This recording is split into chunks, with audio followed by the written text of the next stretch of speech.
que empiecen a tomar sus ubicaciones, por favor, para poder comenzar. Son las 11:03, de acuerdo a mi reloj. Empezar la hora. Bueno, damos gracias al Señor, ¿no es cierto?, por estar nuevamente reunidos. Siempre es un agrado estar aquí, ver a los hermanos.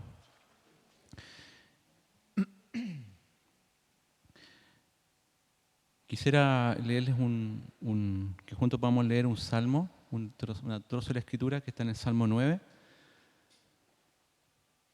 Bueno, había un aviso ahí, se me olvidó decir, que tenga la precaución de tener su celular en silencio, por favor. Vamos al Salmo 9 entonces. Voy a leer desde el verso 7.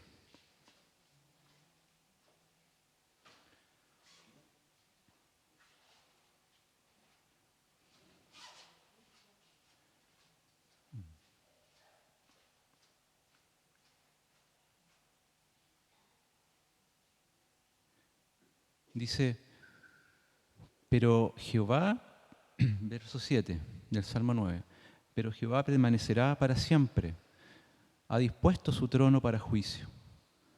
Él juzgará al mundo con justicia y a los pueblos con rectitud. Jehová será refugio del pobre, refugio para tiempo de angustia. En ti confiarán los que conocen tu nombre, por cuanto tú, oh Jehová, no desamparaste a los que te buscaron.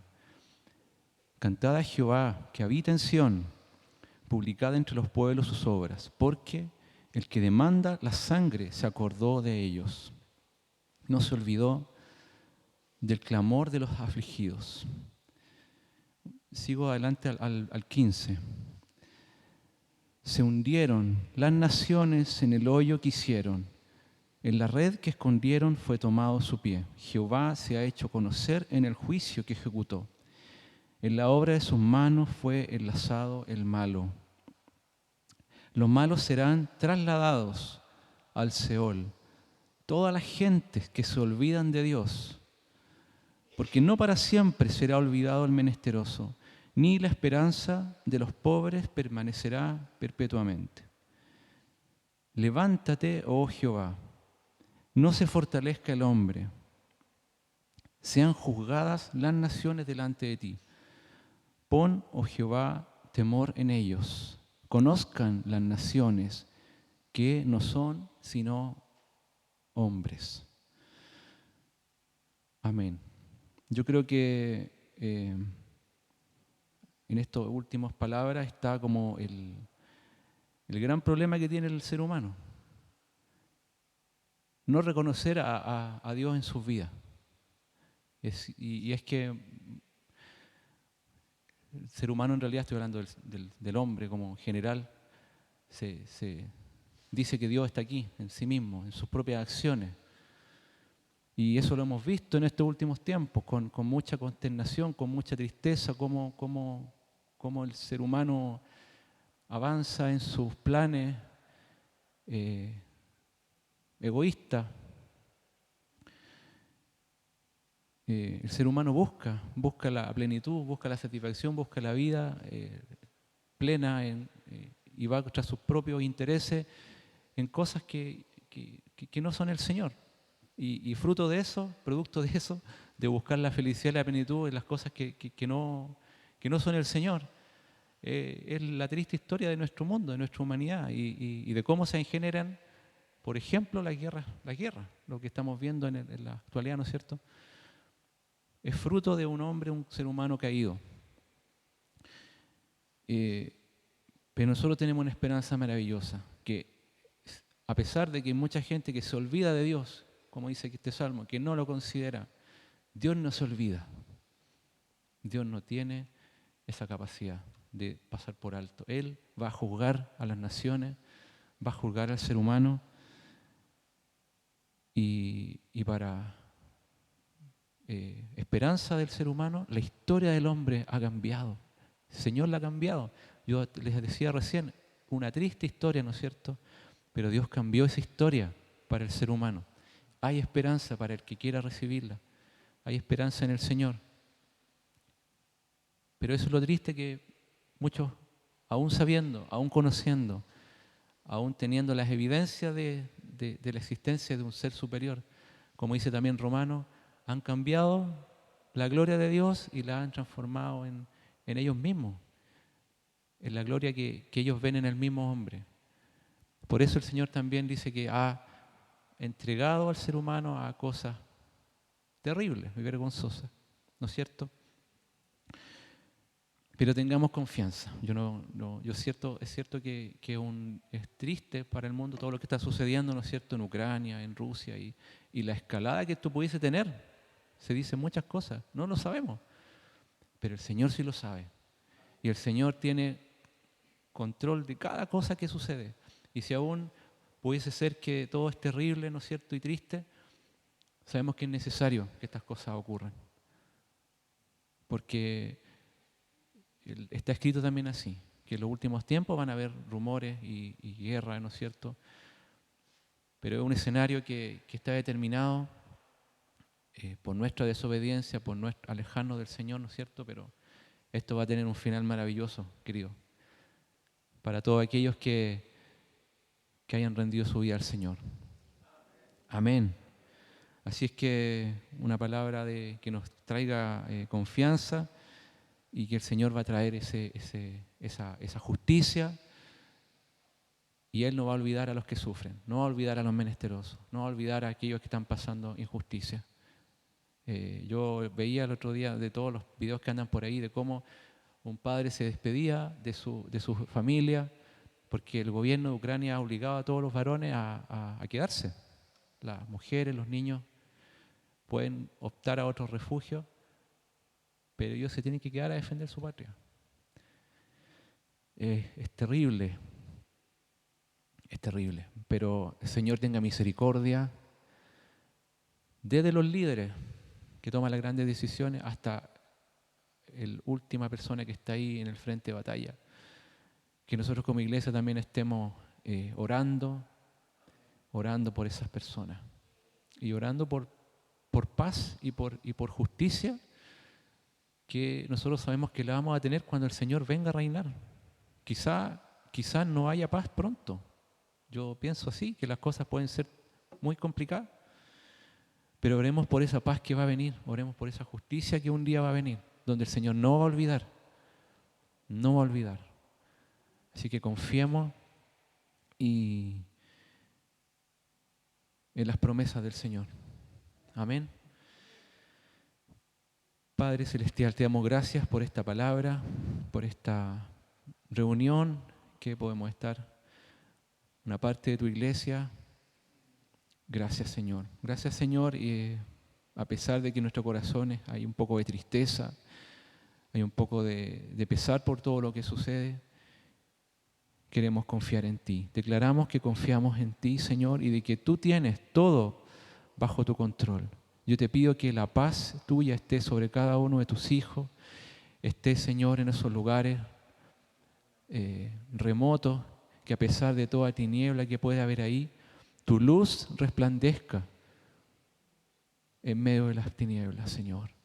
Tu Espíritu Santo esté en medio de la destrucción y la violencia, trayendo paz a los corazones, Señor, y que esta sea una oportunidad para que las naciones y los seres humanos levanten sus ojos al cielo y clamen por ayuda, Señor. Y sabemos, Señor, que la ayuda va a venir de tu parte. Tú vendrás a juzgar a las naciones, tú vas a juzgar y vas, Señor, a entablar un reino con justicia que no tendrá fin, Señor. Muchas gracias, Señor, por esa confianza que podemos tener en ti, que a pesar de que el mundo y todo lo que en él hay se derrumbe, nosotros tenemos una esperanza cierta y firme en que tú eres Dios y que tú vas a hacer cumplir tu palabra, que ninguna tilde, ninguna jota, ningún punto va a dejar de cumplirse, porque tú eres fiel a tu palabra. Muchas gracias por esa esperanza que nos das.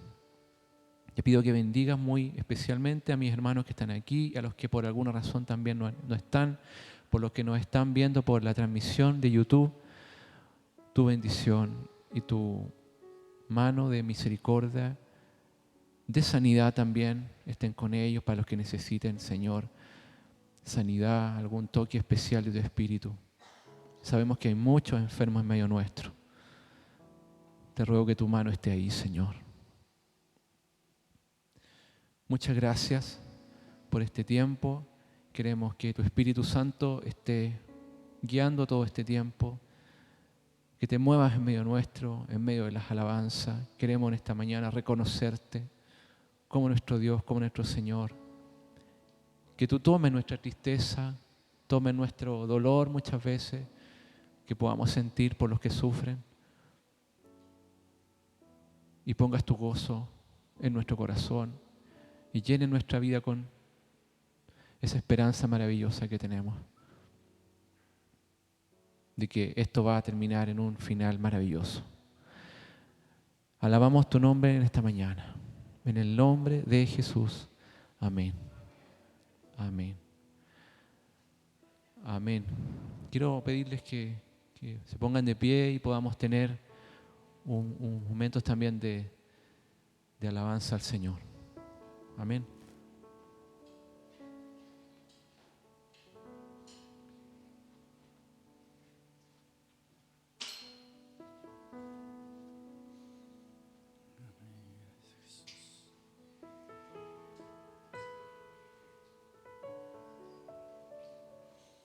Amén. Tal como decía la lectura de la palabra, en el Señor está nuestra confianza. Amén. Él es nuestro refugio. Él es quien sustenta nuestra vida por sobre todas las cosas.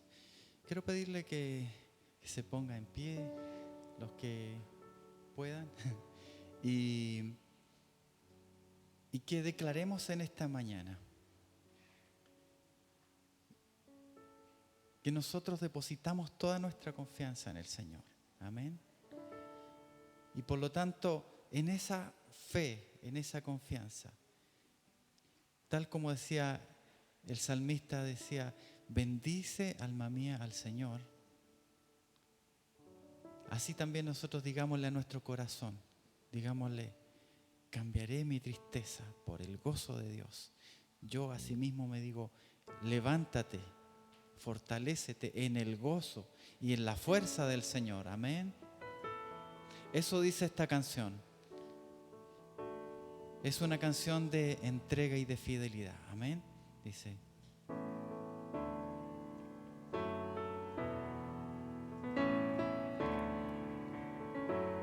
si quiere puede usar sus palmas. Solo si quiere.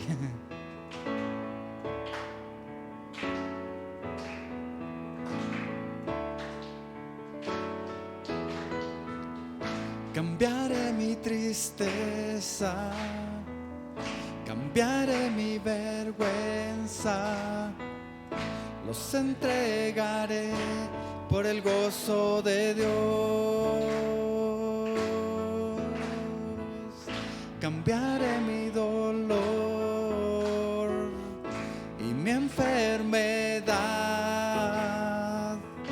los entregaré por el gozo de Dios.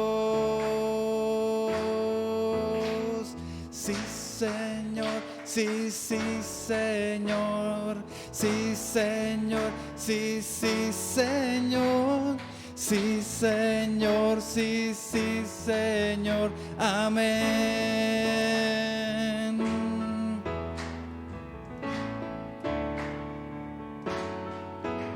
Estando atribulado pero nunca derrotado y perseguido esté hoy, maldiciones no me afectan, pues yo sé a quién voy y en su gozo fuerte soy. Aunque triste en la noche yo esté, gozo viene en la mañana.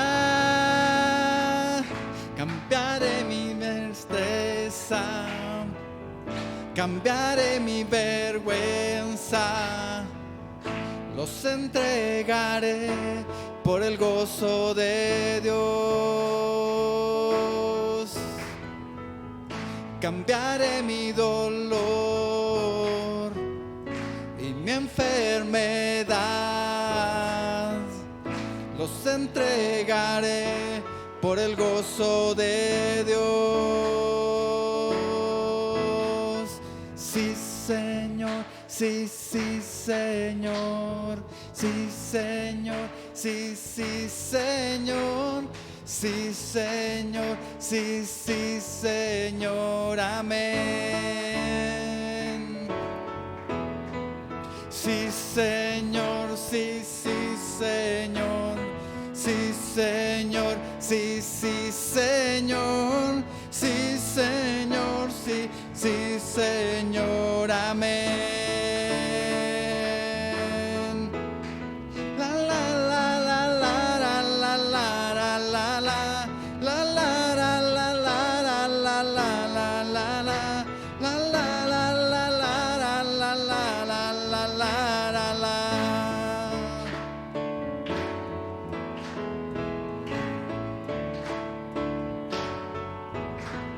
Sí, Señor, sí, sí, Señor, sí, Señor, sí, sí, Señor, sí, Señor, sí, sí, Señor, amén.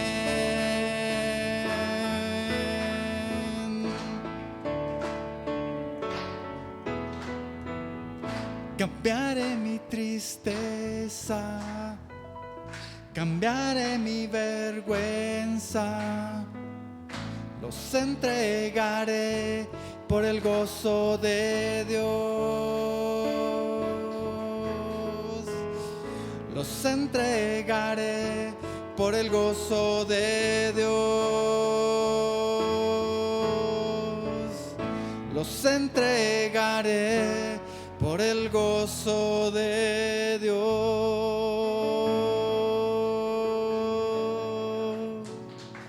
Gracias, Señor. Gracias, Señor. En tu nombre entregamos, Señor, todas aquellas cosas que nos agobian, todas aquellas angustias, Señor. Porque reconocemos que en ti está nuestra fuerza, Señor. Porque reconocemos que tú eres nuestro refugio. Señor, no queremos quedarnos atados a aquellas cosas que nos producen ansiedad, Señor. No queremos ser presas del temor ni de la ansiedad, sino, Señor, declarar que tú eres nuestro Dios, que tú, Señor, eres torre fuerte, poderoso gigante a nuestro alrededor, que nos defiende, que nos sustenta, Señor.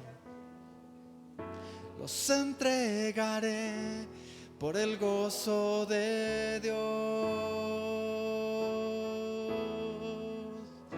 Los entregaré por el gozo de Dios.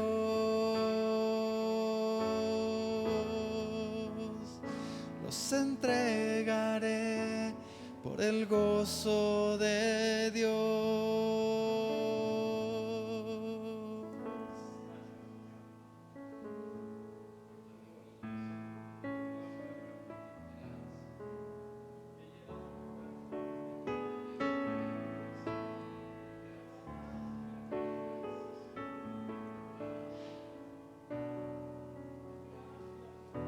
Él es nuestro refugio.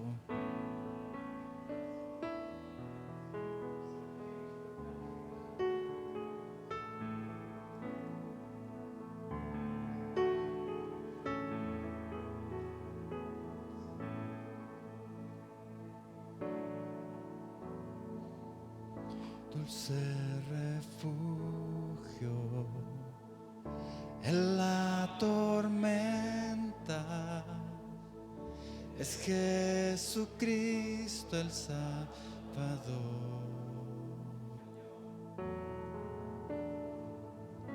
Él me alienta y alimenta por su palabra y su amor. Dulce refugio. Dulce refugio en la tormenta. Es Jesucristo el Salvador.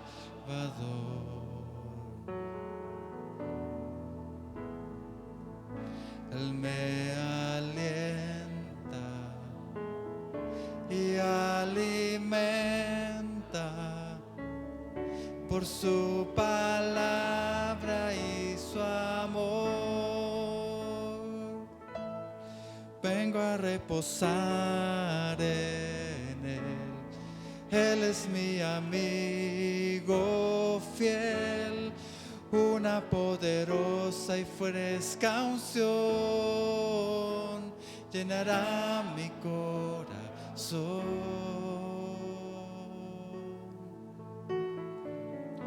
Dulce refugio en la tormenta, es Jesucristo el Salvador.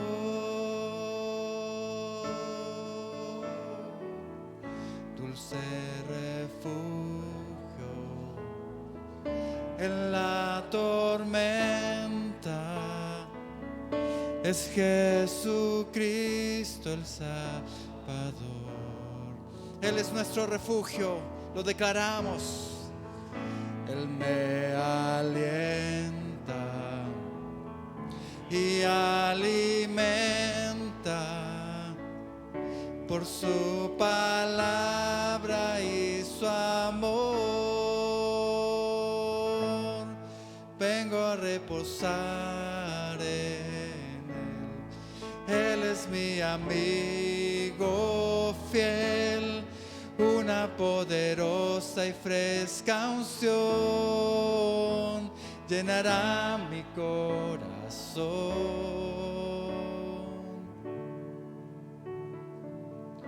Dulce refugio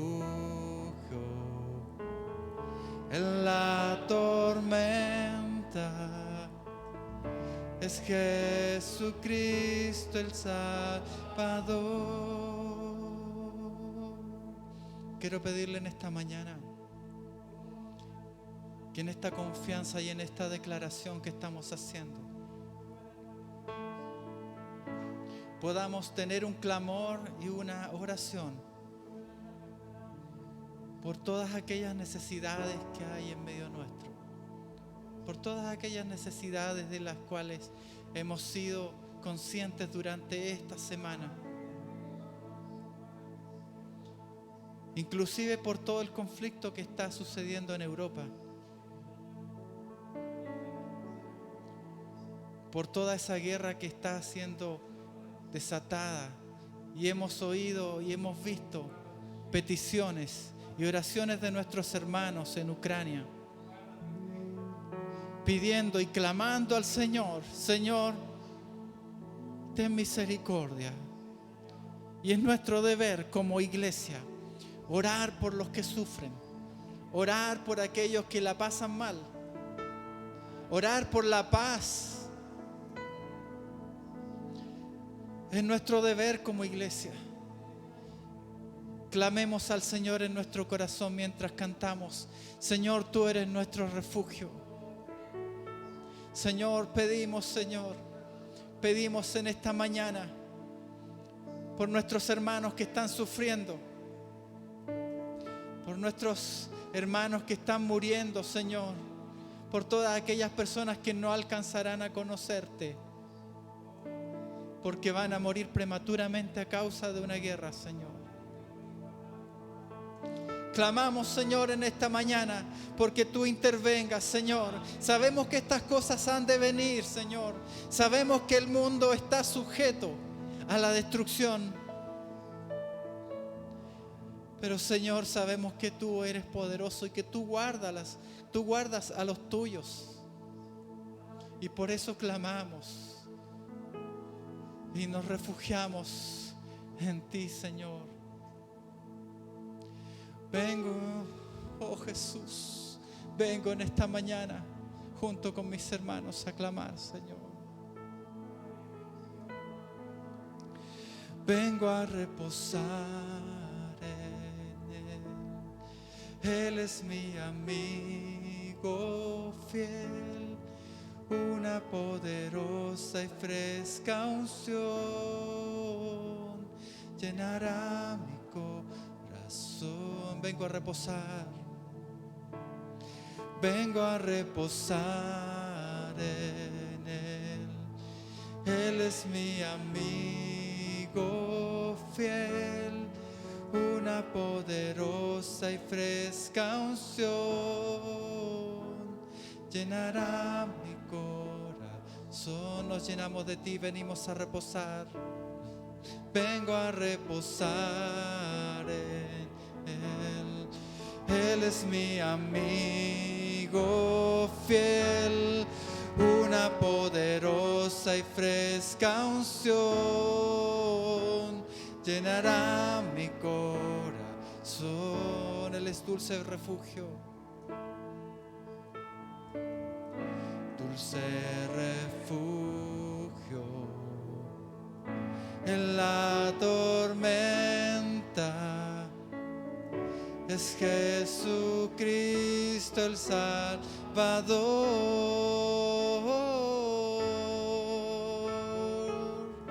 Es Jesucristo el Salvador.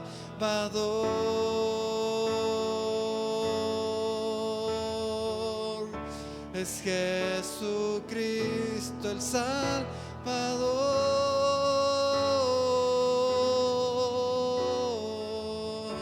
Es Jesucristo el Salvador.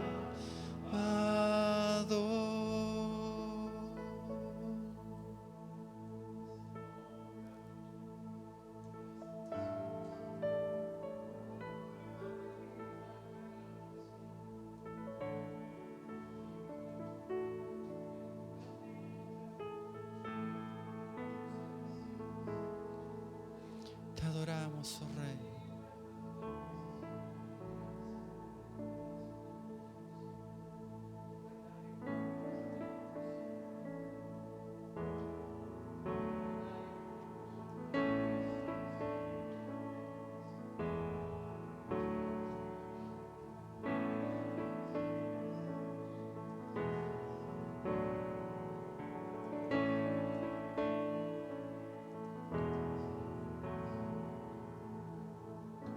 Glorioso Salvador,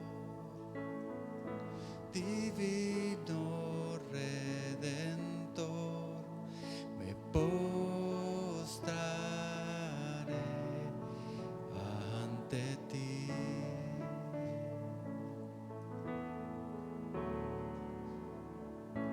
Glorioso Hijo de Dios, hermoso Rey de Sión, te adoraré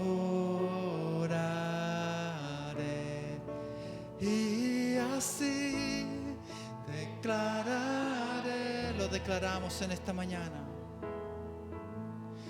Eres Rey de los cielos, eterno Dios, exaltado por siempre, Jesús Señor. Hoy gobiernas en toda la creación, oh Cordero inmolado, eres Señor.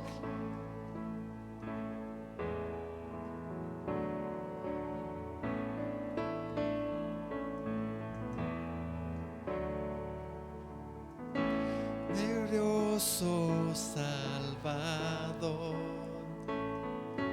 divino Redentor, me postraré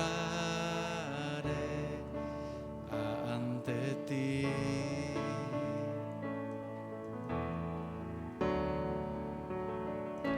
Bendito Hijo de Dios, hermoso Rey de Sión, te adoraré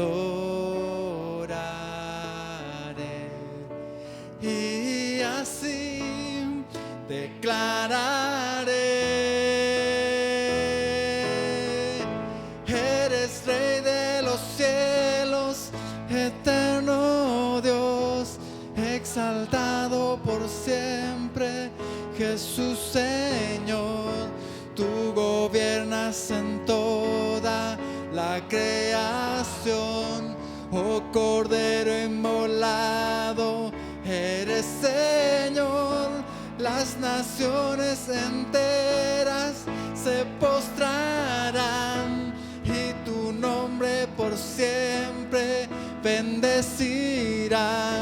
Por los siglos tu gloria nos llenará y veremos tu fuerza y majestad. Eres Rey de los cielos, eterno Dios, exaltado por siempre, Jesús Señor. Tú gobiernas en toda la creación. Oh Cordero inmolado, eres Señor. Las naciones enteras se postrarán y tu nombre por siempre bendecirán. Por los siglos tu gloria nos llenará y veremos tu fuerza y majestad.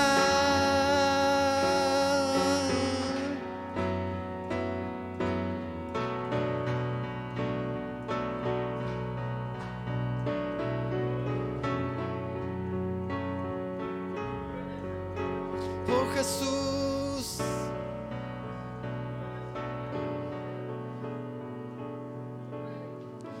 eres Rey de los cielos, eterno Dios, exaltado por siempre, Jesús Señor. Tú gobiernas en toda la creación. Oh Cordero inmolado, eres Señor. Las naciones enteras se postrarán y tu nombre por siempre bendecirán. Por los siglos tu gloria nos llenará y veremos tu fuerza y majestad. Eres Rey de los cielos, eterno Dios, exaltado por siempre, Jesús Señor.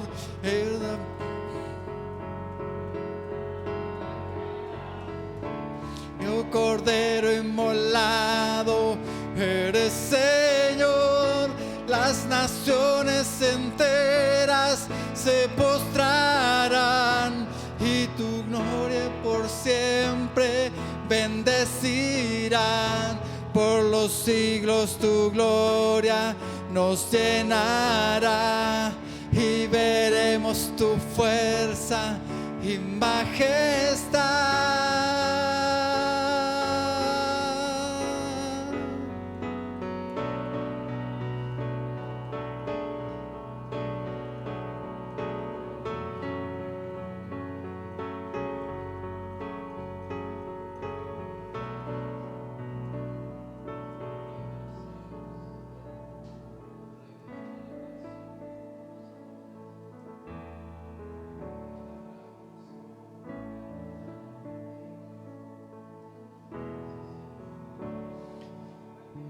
Carlito. Amén. Está incógnito.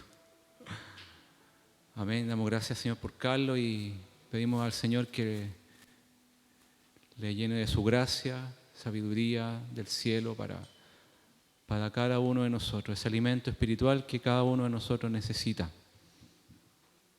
¿Usted tomó desayuno hoy día en la mañana o no? Sí, y ayer almorzó, ¿no es cierto? Y antes de ayer, todos los días, ¿no es cierto? Por eso tanto, ¿cuánto más debiese estar todos los días en nuestro hogar ese alimento espiritual? ¿Sí o no? Amén. Amén. Así que hoy día colectivamente también vamos a tener este tiempo de ese banquete espiritual. Amén. Se escucha como con un eco. Gracias. Que molesta un poco. Amén. Dios. Gracias.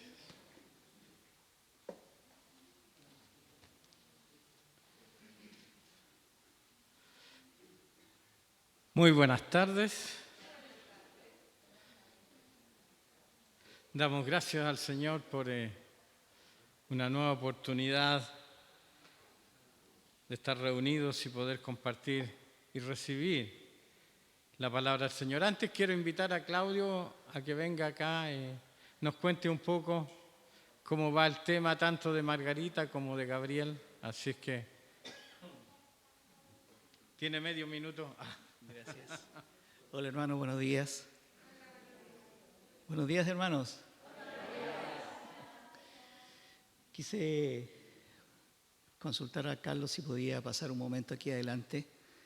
Primeramente para dar gracias al Señor, gracias a Dios porque Él ha sido fiel y nos ha mantenido la familia bastante firmes y en paz ante todas las situaciones que yo creo que ustedes conocen y tal vez algunos no. Como ustedes saben, mi esposa Margarita está en tratamiento desde marzo, junio del año pasado por un tema de un cáncer.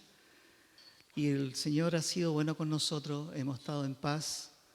Margarita se está rehabilitando, está en mantención y gracias al Señor hemos podido ver la mano del Señor en cada momento. Ya han sido 7, 8 meses de quimio y el Señor la ha mantenido y damos gracias al Señor por eso, porque solamente Él es el que mantiene.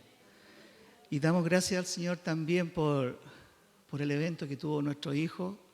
Han pasado 10 días ya desde que él sufrió este accidente cerebrovascular, que muchos lo conocen por un derrame cerebral o una trombo en su lado izquierdo de su cerebro. Ya han pasado 10 días ya y gracias al Señor él ha estado en recuperación y está en rehabilitación. Quiero dar gracias al Señor porque el Señor dispone de estas situaciones. Y yo leí a Pedro, cuando Pedro le mandaba la carta a los hermanos que estaban repartidos en Ponto, en Galicia, en todos lados, y Pedro les decía y les animaba que por un poco de tiempo van a tener que sufrir un poco de pruebas para que vuestra fe sea probada. Y yo creo que el Señor ha probado nuestra fe, nuestra familia, y gracias al Señor, así como Él ha enviado la prueba, también ha mandado la tranquilidad y la paz. Y el Señor me ha enseñado una cosa en este tiempo. Nosotros como hijos de Dios muchas veces nos afligimos por cosas tan pequeñas, que muchas veces nos desgastan energía y son tan pequeñas que a veces no vale la pena. Pero cuando vienen este tipo de pruebas que para uno podría ser muy grande, el Señor está presente. Nos ha enseñado a confiar más, a estar más en oración, a poder decir gracias, Señor. Porque aquí es donde uno, como hijo de Dios, tiene que practicar lo que uno sabe, lo que uno le enseña. La palabra nos enseña a dar gracias en todo. Y en este tiempo el Señor nos ha enseñado a que demos gracias en todo. Como dije, Gabriel ha estado ya 10 días, él está en rehabilitación, pero yo quiero mencionar un hecho importante que para mí no es solamente un éxito. Hace como 3 días, 4 días, nos llamó el doctor porque por procedimiento ellos nos tienen que llamar todos los días para saber el estado de nuestro hijo. Y el doctor, dentro de su conversación conmigo, me mencionó que a pesar del evento que tuvo nuestro hijo, lo cual también la posta central, y doy gracias a Dios por los doctores de la posta central porque lo atendieron a tiempo, el doctor nos dijo, del punto de vista neurológico, para nosotros los doctores de neurocirugía, así lo dijo, lo que le pasó a su hijo para nosotros es un 100% de éxito. Porque el evento lo que ocurrió, la magnitud del evento lo que ocurrió, su hijo no debería estar como está. Él está pero muy bien, se ha rehabilitado muy bien. De hecho, él está hablando, está comiendo, está moviendo su brazo, sus piernas y recién lleva 10 días. Para nosotros, dijo, como neurólogo es un éxito, 100%, porque vemos la magnitud de los escáneres de lo que ocurrió. Para mí no es éxito, para mí es un milagro. Para mí es un milagro que Dios estuvo presente en el lugar donde a nuestro hijo le ocurrió, que fue en un almacén, comprando. Y el Señor, yo creo que colocó ángeles. Porque yo fui a hablar con la persona del almacén, le fui a dar las gracias porque ellos actuaron muy rápido en llamarnos, en llamar la ambulancia, en todo. Las personas del almacén ahí en el centro de Santiago. Y yo le fui a dar gracias al Señor, a la persona del almacén por su rapidez. No dijo, mire, aquí pasó, yo lo vi a su hijo y se estaba desmayando y justo pasó una persona y lo sujetó, lo afirmó. Yo creo que el Señor puso ángeles alrededor de él. Eso era, hermanos. Hay momentos de debilidad, sí, debo reconocerlo. Pero el Señor nos ha hecho fuertes. Y doy gracias por mi familia, por mis hijos. Y sabe, doy gracias por ustedes, por el apoyo. La doctora me dijo, bueno, ¿y ustedes tienen personas en una conversación? Yo le dije, ¿sabe, doctora? Nosotros pertenecemos a una comunidad cristiana, creemos en el Señor. Estamos orando por usted también, para que usted sea asertiva en los tratamientos, tanto de mi esposa como también en el tratamiento de Gabriel. Le hemos orado por los doctores. Y yo le dije a la doctora, así que vamos a orar por usted, por su familia. Ay, gracias, dijo, gracias. Porque yo le dije a la doctora, nosotros tenemos una red de hermanos que nos han apoyado 100% en oración, en los WhatsApp, en las llamadas telefónicas, en el ánimo a mi esposa, en el ánimo para mí y los saludos para nuestro hijo. Así que todo esto es sencillamente para dar gracia y la gloria a Dios. Porque creemos en un Dios grande, poderoso, que permite ciertas cosas, sí, para nuestra carne, oh Señor, pero Él sabe por qué. Así que gracias, hermanos, por sus oraciones, a los hermanos que están ahí en sus casas, gracias por las oraciones y les voy a pedir otra cosa más. Continúen orando por nuestra familia, porque necesitamos sus oraciones. Así que toda la honra, toda la gloria sea para Dios. Y gracias a ustedes, hermanos. Amén.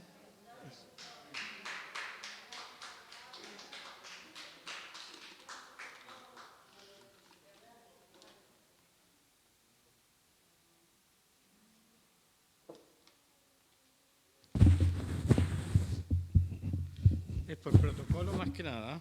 Ya.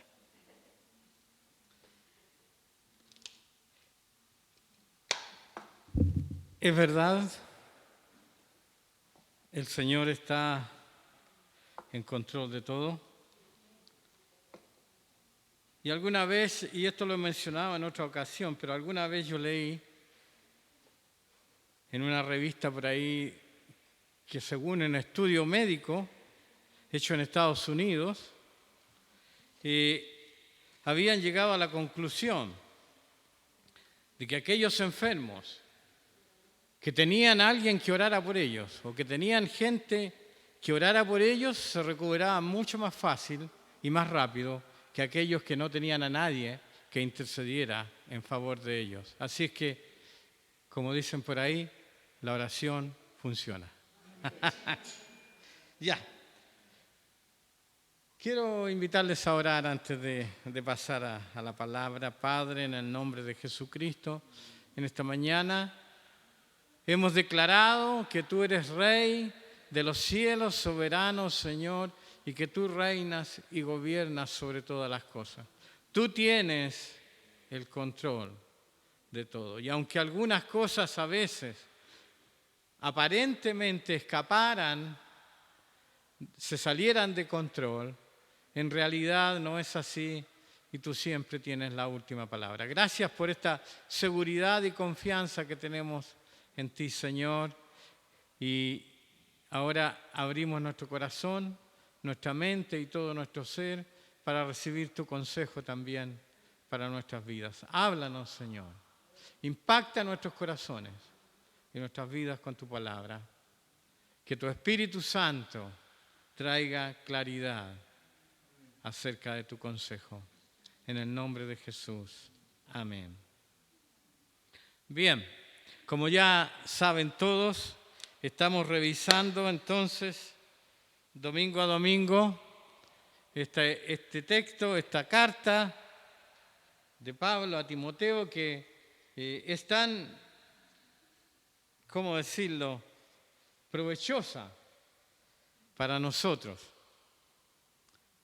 Y ya también se dijo, y yo quiero reiterarlo, que esta carta tiene un objetivo y propósito: establecer el orden en la casa de Dios, establecer cómo funciona entonces la casa del Señor y cuáles son diferentes parámetros que se nos van dando respecto de esto.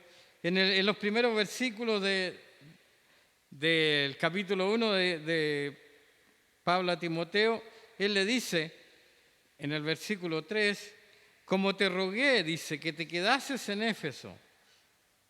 Cuando fui a Macedonia, dice, para que entonces ordenases. O sea, esta carta está entonces reforzando, ¿verdad? Y dándole instrucciones a Timoteo para ordenar en Éfeso la casa del Señor y su funcionamiento. Así que todo lo que hemos visto hasta aquí y lo que vamos a seguir viendo tiene ese tenor. Y tal como Ariel nos comentaba el domingo pasado, también, aunque es una carta personal enviada a una persona en particular, también es para nosotros y es para que nosotros también sepamos cuál debe ser nuestra manera de conducirnos y de comportarnos en la iglesia del Señor. Y en esta mañana entonces nos toca ver desde el capítulo 5, desde el versículo 1 al 16, no lo pongan todavía. Y aquí Pablo, como dije antes, habla de diferentes cosas. Por ejemplo, habla del orden y de cómo se reconocen las autoridades, ¿verdad? Nelsito, o no recuerdo si fue Nelsito o no, pero se nos compartió acerca de cómo se establecían los pastores y los diáconos, y así va estableciendo diferentes orden. El domingo pasado, entonces, Ariel nos hablaba de los consejos de Pablo para Timoteo como joven y para que él también, cómo debía conducirse y ser ejemplo, como nos decía, ¿verdad?, en diferentes aspectos, fe, pureza, en el cuidar la sana doctrina, etc. En el amor también. Y hoy, en estos versículos, Pablo habla de cómo debe ser el trato entre los hermanos y más bien le aconseja a Timoteo cómo debe ser su trato con las diferentes personas que componen la familia de Dios. Pero, como dije y como ya escuchamos, entonces eso también nos compete a nosotros. O sea, al leer este texto vamos a entender y a aprender cuál debe ser nuestra actitud y nuestro trato con las diferentes personas y en particular en este pasaje Pablo entonces toca el tema de los adultos y de los jóvenes y también de las damas y de las viudas. Así que vamos a ver este texto en esta mañana. Yo dividí esta porción de la Escritura en 3 grandes bloques. Primero, en 1 de Timoteo 5:1, ahora sí lo puedes poner, es cómo Pablo le enseña a Timoteo cómo tratar a los hombres en la iglesia, cómo tratar con los hermanos en la iglesia. ¿Y qué le dice? Le dice, en Reina Valera 1960, dice, no reprendas al anciano, sino exhórtale como a padre, a los más jóvenes como a hermanos. O sea, aquí, en este pasaje, entonces, Pablo instruye acerca de esto a Timoteo y dice, no reprendas al anciano, sino exhórtale como a padre. Ahora, cuando Pablo le dice esto a Timoteo, ese no reprendas, la palabra que sale ahí de reprender, significa literalmente no castigues al anciano, no le pegues al anciano. Si tradujéramos literalmente, la palabra sería esa, no le pegues al anciano, no lo castigues, sino más bien exhórtale. Y la palabra exhortar significa entonces animar, estimular. Es una palabra que se usa también y que para definir la función de un técnico, de un entrenador, de un equipo. O sea, es arengar. Ustedes han visto, me imagino, en algún momento o escuchado, ¿verdad?, cómo los entrenadores de los equipos de cualquier disciplina, pero cualquier entrenador, ¿verdad?, estimula y trata de sacar del atleta, del deportista, el mejor partido, o sea, que esa persona dé lo máximo de sí en la disciplina que está practicando. Y Pablo lo que está diciendo aquí entonces, no castigues al anciano, no lo hagas sentir mal, no lo chicotees, podríamos decir, ¿verdad?, en una palabra bien chilena, sino más bien estimúlalo, aréngalo, anímalo a dar lo mejor de sí. ¿Y por qué esto? Porque obviamente al ser una persona mayor, siendo Timoteo un joven, él tenía que tener una actitud de respeto y de honra para los ancianos. Pero por otro lado, eso no significa de que no podía corregirlo, ¿verdad? Porque aun cuando de repente puede ser una persona mayor, igual puede estarse equivocando en algo, puede estar cometiendo algún error o una falta y necesita ser corregido, pero esa corrección entonces tiene que ser con respeto, con cuidado y más bien, más que entonces ir con el palo a decirle, oye tú que te equivocaste, que hiciste esto mal, animarlo, ¿verdad?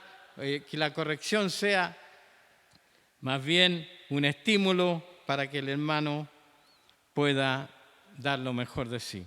Así que, ¿por qué esto? Si nosotros vamos a Levítico 19:32, Levítico 19:32, por favor, ¿qué dice? Delante de las canas te levantarás y honrarás el rostro del anciano y de tu Dios tendrás temor, yo Jehová. O sea, Dios, y esto es algo común en la cultura oriental y en la cultura entonces del pueblo de Israel, la honra y el respeto a los ancianos era algo muy importante y también Dios establece en su palabra esta honra, ¿verdad?, este respeto. Y por eso mismo es que Pablo entonces aconseja a Timoteo cómo debe tratar con los ancianos. ¿Y cómo debe ser esto? Como dice aquí, ¿verdad?, con honra, con respeto, sin dañar, sin herir. Y Proverbios 16:31 dice lo siguiente: corona de honra es la vejez. Corona de honra es la vejez. Así es que, no porque yo ya peiné canas, estoy compartiendo este tema, sino porque está en el texto. Pero hoy por hoy, hermanos, en que en realidad la honra y el respeto en el mundo están tan perdidos. Nadie respeta a nadie. No se respetan las canas, no se respetan las damas, no se respetan las autoridades y todo el mundo se cree y se siente con el derecho de insultar y de faltarle respeto a cualquiera sin importar su condición y sin importar la investidura que éste tenga.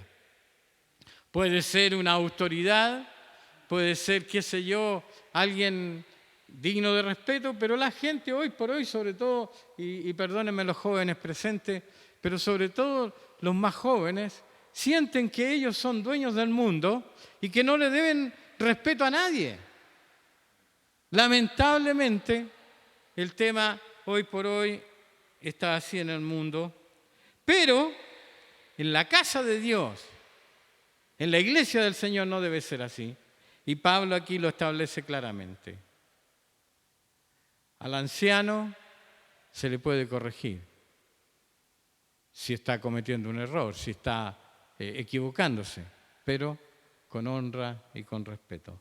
Y luego menciona a los más jóvenes, dice, como a un hermano, como a un hermano. Ahora, también habría que decir en ese contexto de que como un hermano en Cristo, ¿verdad? Como un hermano que merece, ¿verdad?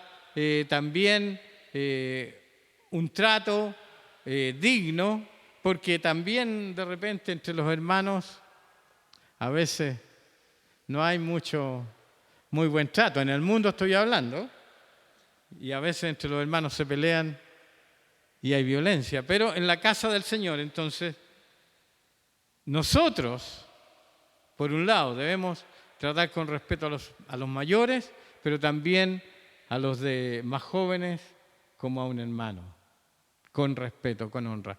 Y aquí quiero detenerme un poquito también. Yo recuerdo en el pasado, había un hermano entre nosotros, y no sé por qué, un hermano joven. Y entre los jóvenes les había dado por ponerle un apodo. Y yo un día lo escuché y dije, ¿pero por qué lo están tratando así? Si él es una persona que merece el respeto de nosotros. Y aún tengamos cuidado, hermano. Yo quiero en este punto poner un énfasis especial. Tengamos cuidado cómo nos tratamos. A veces, por quizá el exceso de confianza, se nos va la mano, como diríamos, y empezamos a tratar mal a nuestros hermanos, amigos, pero hermanos en Cristo. Seamos cuidadosos en esto. También las bromas muchas veces. Recuerdo haber escuchado alguna vez a nuestros hermanos argentinos que decían, che, tené cuidado con las cargadas. Y es verdad. Las cargadas para ellos son lo que nosotros diríamos las bromas, ¿verdad? El molestar el uno al otro. Nuestro trato entre nosotros debe ser como corresponde a personas que son hijos de un mismo Padre, somos hermanos, pero también que nos amamos y nos respetamos.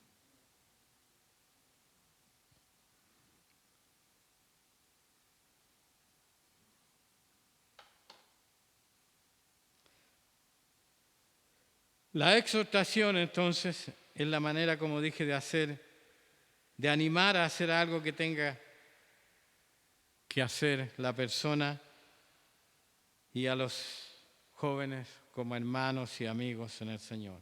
Luego tenemos el segundo punto, cómo tratar a las mujeres. Pablo, tengamos en mente, estamos hablando de un joven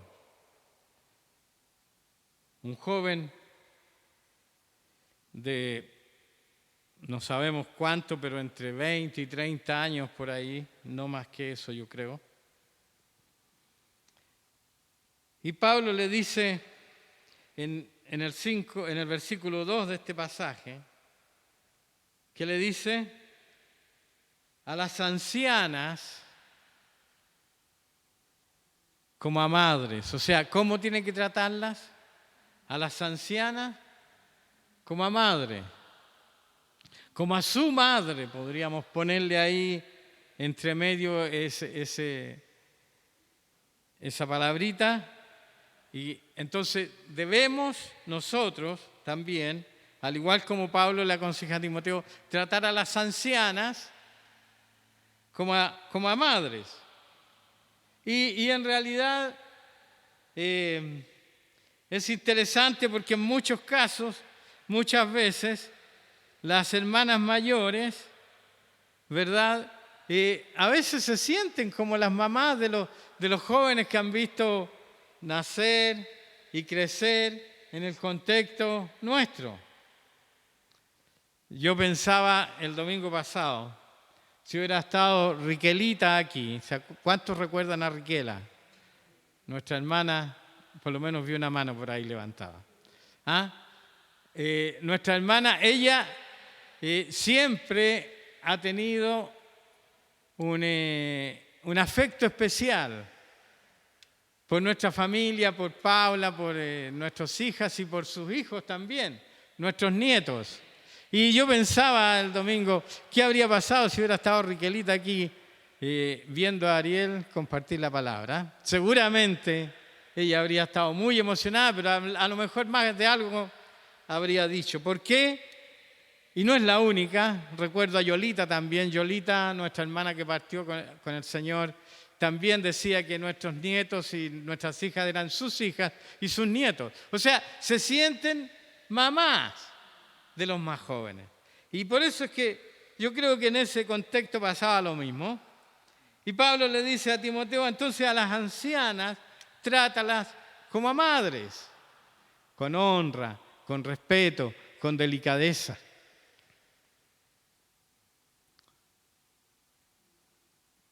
Y luego le dice a las jovencitas,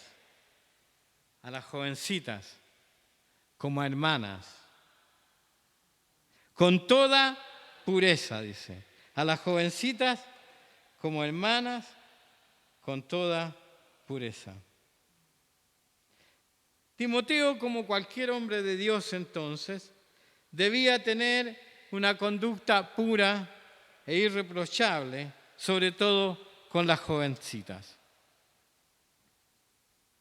No debía dar lugar a ningún malentendido y menos dar lugar a que el diablo provocara alguna situación compleja. Debía ser cuidadoso en su trato, tanto con las damas mayores como con las jóvenes. Y sobre todo, yo creo, con las jóvenes, con las señoritas, nosotros los varones, tanto jóvenes como los que somos mayores como yo, debemos ser cuidadosos en nuestro trato con las más jóvenes y no dar lugar a malinterpretaciones. Un hombre consagrado, un hombre de Dios, no debe ser ni coqueto ni provocador y tampoco debe utilizar un lenguaje inadecuado y menos aún un doble sentido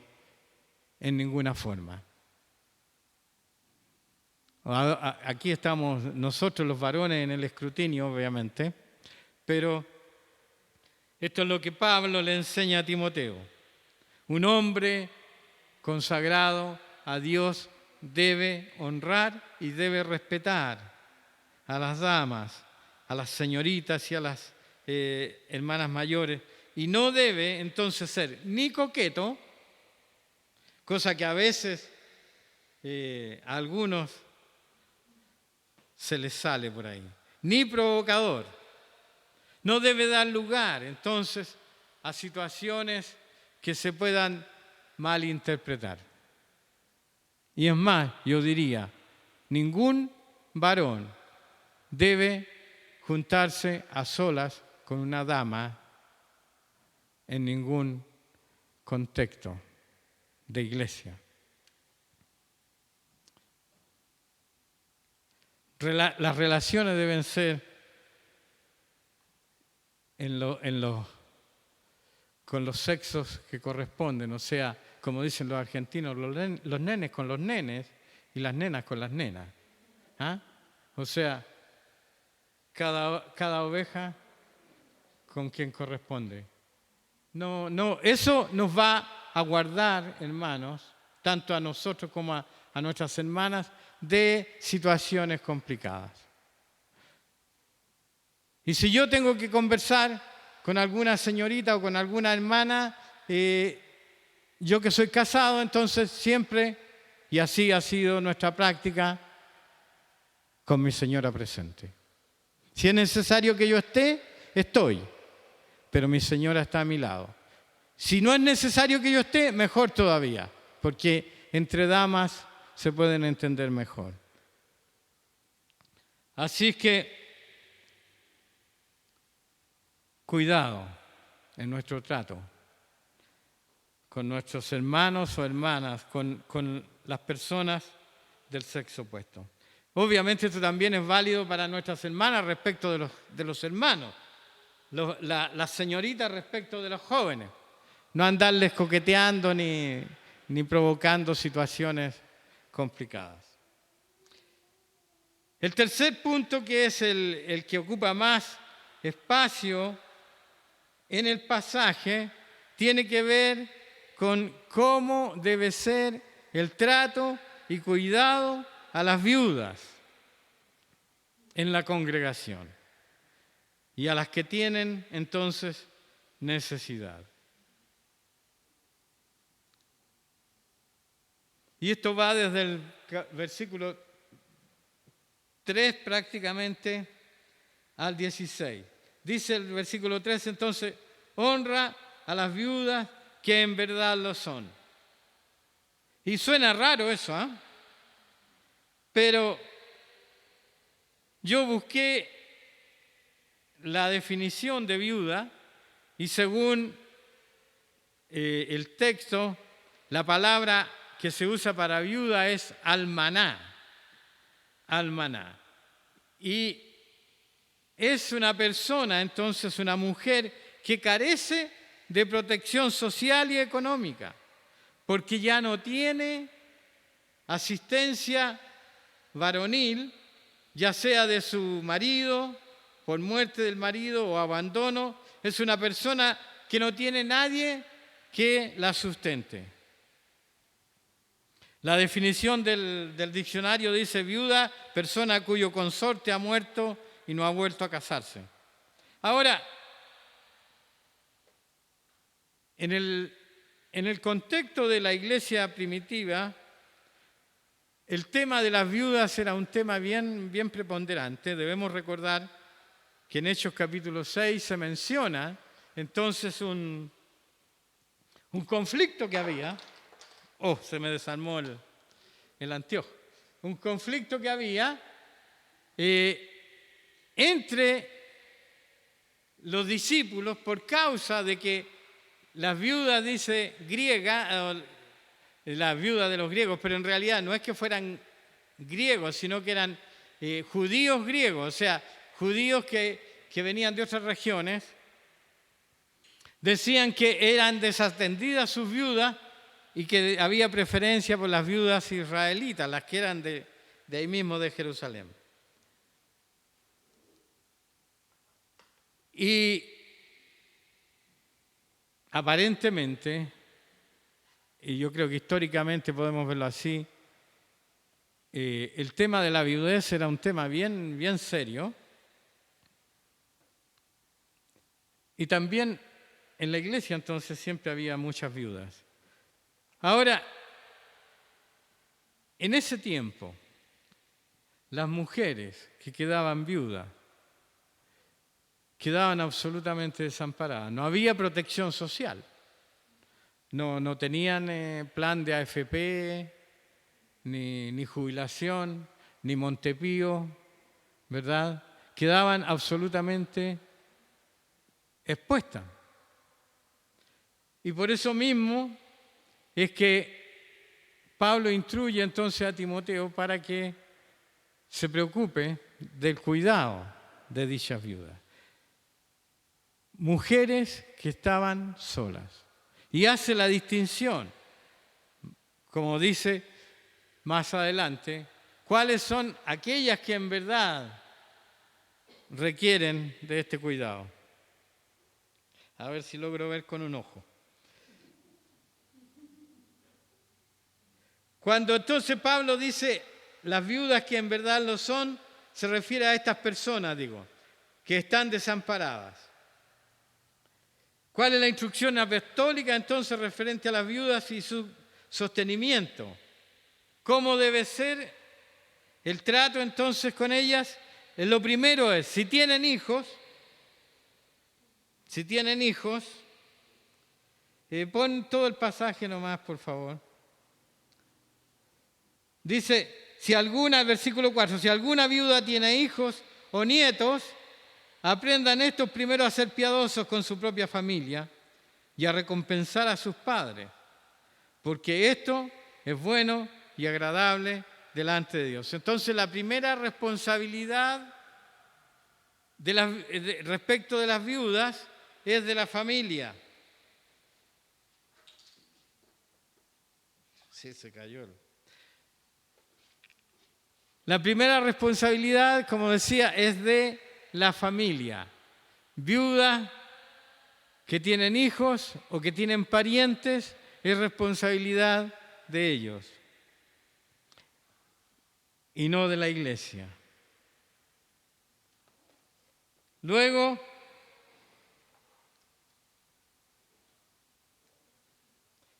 ha sido un poco accidentado este mensaje. ¿Cómo entonces se debe ayudar a las viudas de la iglesia? Pablo dice que no sea menor de 60 años. O sea, aquí ya pone un límite de edad. Que no sea menor de 60 años. ¿Por qué? Porque viudas más jóvenes pueden, obviamente, ser capaces de autosustentarse, o como dice, refiriéndose a las viudas jóvenes, pueden casarse, pueden volverse a casar, son libres para volverse a casar y así tener quien las sustente. No menor de 60 años, que haya sido esposa de un solo marido. Esta es una condición que aparece varias veces y para diferentes situaciones. Recuerdan que los pastores y los diáconos tenían que ser esposos, maridos de una sola mujer. Aquí lo invierte Pablo y dice que deben ser esposas de un solo marido y que tengan buen testimonio. Que tengan buen testimonio. Gracias a Dios, hoy por hoy, es bastante común que cuando una hermana queda viuda, generalmente queda con alguna pensión, queda con algún resguardo. En ese tiempo era muy diferente y por eso Pablo se ve en la necesidad de normar este tema, para que, como dice también, no fueran carga para la iglesia.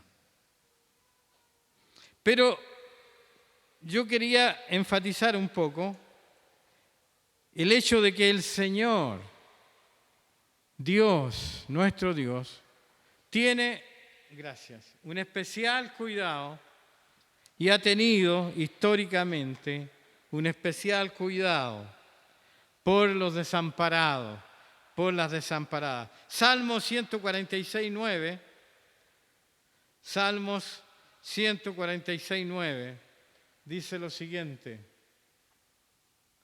Jehová guarda a los extranjeros, al huérfano y a la viuda sostiene, y el camino de los impíos trastorna. Pero ¿qué hace el Señor? Guarda a los extranjeros, ¿verdad, Amistad? ¿Ve? Ahí tenemos un testimonio. El Señor se preocupa especialmente por los desvalidos. Y tanto los extranjeros, los huérfanos como las viudas ocupan un lugar importante de privilegio, diría yo, en el corazón del Señor. Y nosotros, como hijos de Dios, entonces también debemos tener esta misma actitud de cuidado y protección por nuestras hermanas que quedan desamparadas. Y mientras preparaba este tema venía a mi mente la situación que vivió Elías. ¿Se acuerdan? Elías en Primera de Reyes 17:9, Dios le dice, había hambruna en la región y Dios le dice a Elías, vete a Sarepta,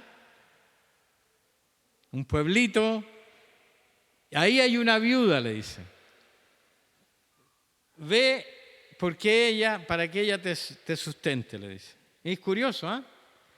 Jesús después a los fariseos les dice que Dios no mandó a Elías a ninguna viuda de Israel, sino a una viuda de otra nación, a Sarepta de Sidón, para que esa viuda lo sostuviera. Pero a mí me llamó la atención, ¿por qué el Señor manda a Elías a la casa de una viuda? Cuando Él ya lo había sostenido y sustentado en otras ocasiones de manera milagrosa. Y le dice entonces, ándate a esa ciudad y busca a esta viuda.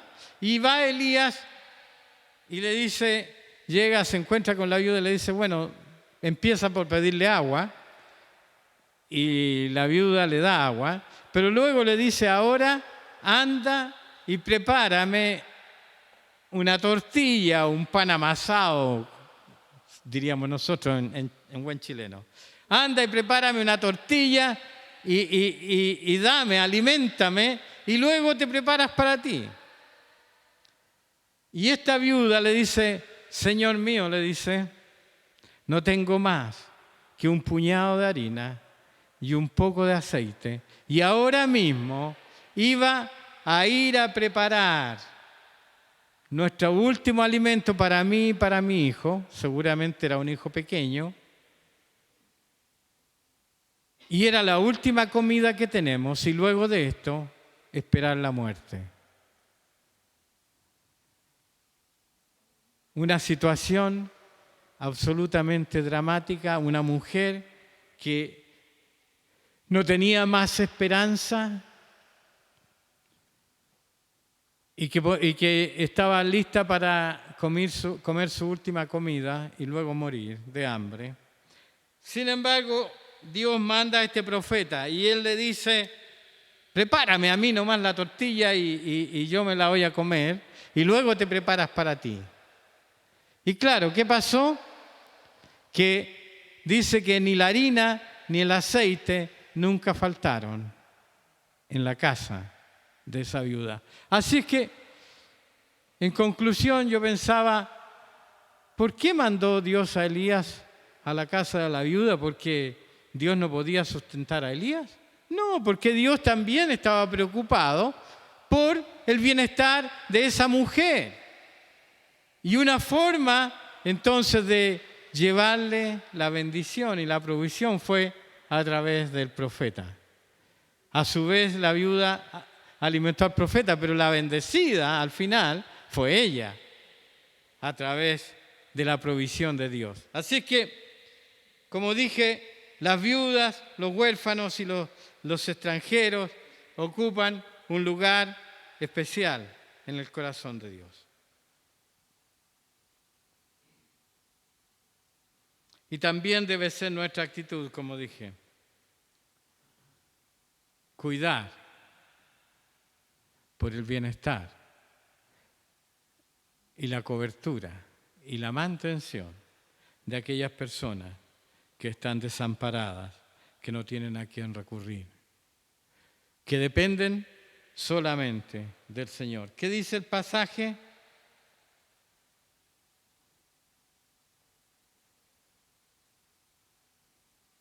Dice, sea puesta en la lista solo la viuda no menor de 60 años que haya sido esposa de un solo marido, que tenga testimonio de buenas obras, que ha criado hijos, que ha practicado la hospitalidad, que ha lavado los pies de los santos y ha socorrido a los afligidos y ha practicado toda buena obra. Pero las viudas más jóvenes, no, porque ellas pueden sostenerse. Te estoy parafraseando, obviamente, el pasaje. Y dice que algunas aprenden a ser ociosas en el versículo 13, andando de casa en casa, y no solamente ociosas, sino también chismosas. Yo sé que eso no es nuestro caso. Y entremetidas, dice, hablando lo que no debiera. Y luego Pablo da la instrucción apostólica respecto de estas mujeres, de las viudas jóvenes.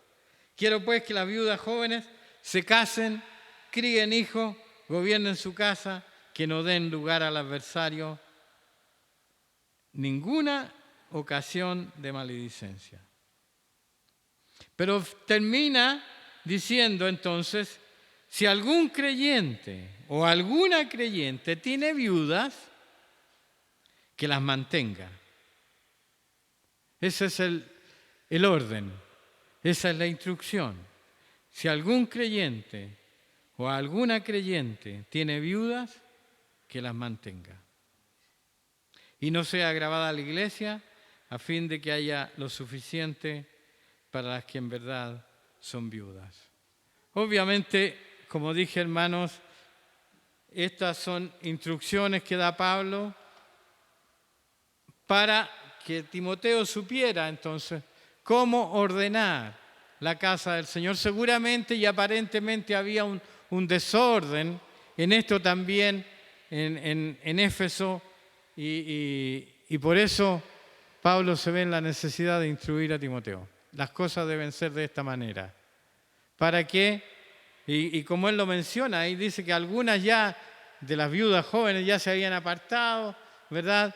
Porque en sus ansias, dice, de casarse quizá, se enredaban con cualquiera y terminaban perdiéndose. Damos gracias al Señor por nuestras hermanas viudas, que el Señor las sostiene, las guarda, las sustenta. Y nuestra responsabilidad como iglesia, como familia de Dios, es cuidar de todos y tener un buen trato los unos con los otros. Lo más importante y lo que yo veo y quiero rescatar y destacar en esta mañana y dejar como conclusión de este tema, creo que lo más importante, aunque no se menciona, es el amor que debe primar entre todos los integrantes de la familia de Dios. Pablo no lo menciona en este pasaje en particular, pero ya conocemos todo lo que Pablo escribe, sobre todo en Corintios 13, acerca del amor. Así es que todo esto, estas instrucciones deben estar, yo diría, cubiertas, recubiertas con el amor de Dios en nuestros corazones. Todo nuestro trato, tanto para los ancianos como para los jóvenes, para las señoritas, para las hermanas mayores, para las viudas, para los huérfanos, para los desamparados, debe ser un trato digno, un trato amoroso, un trato con el amor del Señor y con la misericordia del Señor. De tal manera que entre nosotros no haya ningún necesitado, no haya nadie que tenga alguna queja contra nadie. Si vivimos en esta realidad de amor, también nuestra convivencia y relacionamiento va a ser mucho mejor, mucho mejor. Así que damos gracias al Señor por esta palabra que es un poco, yo diría, áspera, ¿verdad? Un poco árida, porque son instrucciones muy, muy prácticas, muy concretas. Aquí no hay mucha, ¿cómo decirlo? Mucha cosa espiritual, por llamarlo de alguna manera, ¿verdad? Pero esto también tiene que ver entonces con la familia del Señor y cómo debemos conducirnos. Pongámonos en pie, vamos a orar y vamos a pedir al Señor que Él a través de estas instrucciones también nos ayude, nos capacite por su Espíritu para tener entonces un buen trato los unos con los otros. Amén. Padre, gracias por tu palabra, por tu consejo. Señor, capacítanos, como yo decía, por tu Espíritu Santo, para ser aquellos instrumentos tuyos que puedan llevar no solamente la cobertura, la atención económica, de provisión a los que padecen necesidad, sino también, Señor, y sobre todas las cosas, llevar el amor de Cristo a cada uno de tus hijos. Señor, enséñanos a vivir en tu amor y en tu armonía los unos con los otros, a perdonarnos y a amarnos y a estimularnos, como dice también tu palabra, al amor y a las buenas obras. Cada día los unos para con los otros. Que nos honremos y nos respetemos mutuamente, como corresponde a verdaderos hijos tuyos. Gracias, Señor. Yo bendigo a mis hermanos, bendigo a los que están viendo esta transmisión a través de la red. Señor, que tu Espíritu Santo llene a cada uno. En el nombre de Jesús. Amén. Amén.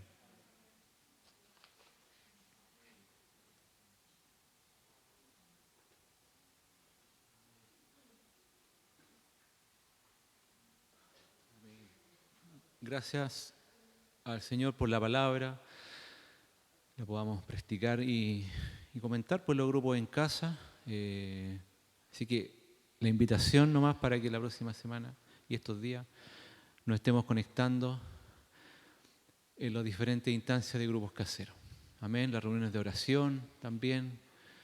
Empecemos a retomar todas esas cosas. Me parece que en el chat de la comunidad también había una instancia de empezar a orar como comunidad. Los días lunes me parece que era. Sí, así es que el Señor les bendiga. Un agrado haber estado juntos, así es que muchas bendiciones para todos. Y igual los hermanos que están por allá. Amén. Amén.